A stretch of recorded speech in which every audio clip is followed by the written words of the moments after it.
What does a leader do? Welcome to another episode of Relearning Leadership, where we explore a specific leadership challenge and break it down to help improve your leadership, your organization, just possibly your personal life. I'm Pete Behrens, and today we explore part 2 of what a leader does, or more importantly, what they should do. In part 1, we explored how awareness and intent were job 1 of the leader. In this part 2, we're going to explore how to reblend a new focus. So let's dive in. All right. Many years ago, I was going on a trip 2 weeks away to India and had all packed up, got out the garage, was loading the car, with the bags. And my 3-ish-year-old son grabbed like a bear hug on my leg and cried, "Dad, don't leave me." Oh, man, was that an emotional goodbye.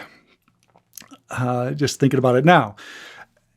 It's natural, right? Human nature for us to hold on to those things we cherish, family, friends, even possessions or, our job and to a certain degree, our expertise, right? That's our identity. Now, in part 1, I explored a bit of how, as a new leader, I wasn't even aware to let go, right, in order to grow somebody else.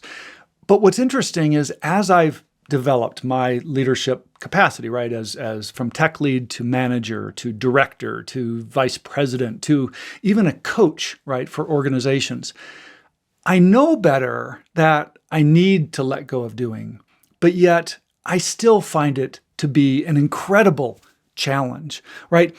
Every time I'm moved from a role or shifted from a role where I'm more like one step removed from my previous role, I feel that previous role draw me back, right? Why is this, right? That previous role is kind of like my son grabbing onto me, right?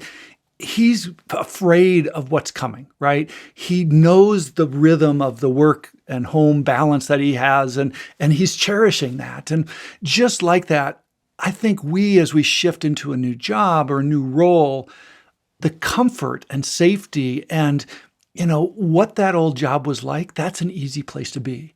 Charting a new landscape and a new role, that's tough.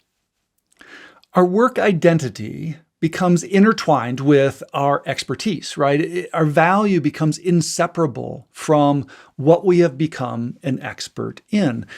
And, if we think about what it means to let go of that, in essence, it's kind of like giving up a piece of ourself.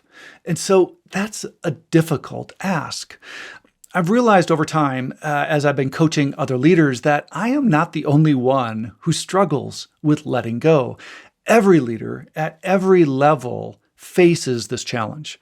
We had one of the leaders in our podcast 2 years ago, John Christensen, and the podcast was called Learning to Let Go.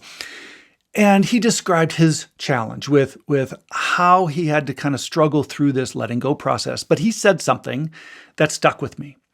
He said, when he let go and failed to grab onto something else, he would find himself drawn back to what he let go of, right? He became too involved, too invested, too hovering in some degree and ended up micromanaging. He said the key for him was grabbing on to something different, something that would give him focus, something that would almost distract him or fight that urge to get drawn back into our comfort zone. So learning from that, letting go is only half the battle, right? The other half of the battle is what do we grab onto?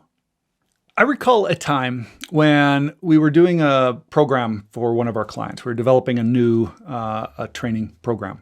And I felt like I really had a successful blend, right? I stayed involved as a subject matter expert. We were leading. I was helping lead and facilitate the development and, coaching others to really take some ownership of this. All that was working great. And then something interesting happened. Towards the time we were ready to deliver the very first delivery to leaders in a classroom, they sat me down and they said, "Pete, you are not allowed to be in the classroom." was like, what? What are you talking about? Like, this is my baby, right? You're asking me like not to be at my product launch. Like, how can I do that, right? This is, I had to take a deep breath. I'd been working so hard on this and it was like, how am I going to coach? How am I going to lead? How am I going to get feedback? How do I see whether this works or doesn't work? And they're like, Pete, all that's true, right? All that is true. But if you are in the room, we can't be who we need to be to lead and facilitate this class. We're going to be under the expectation of your teaching style and under the expectation of your expertise. And we're not going to be able to be ourselves. That was hard to hear. But at the same time, I recognized the courage it took to push back on me in that moment, right? And what they needed to do their job. And it was a forcing factor for me to say, okay, Pete, even you being there is going to be a problem, right? You need to focus. You need to be distracted to something else. And so then the question becomes, what's that other thing, right? This is where our shift and our moving away, our letting go and grabbing on, it doesn't mean we grab onto leadership or grab onto coaching. Maybe it means grabbing onto doing something else. And for me, that was definitely something I had to shift my focus towards a total other program to give them that space and then come in with leadership and coaching later. So my ask for you, I want you to think about one thing, right? One thing you're holding on to, one thing that it keeps you in your comfort zone, one thing that if you let go would make you potentially a better leader. And I want you to write that on a sticky note, right? And I'm right, I will let go of, and I want you to fill in that blank.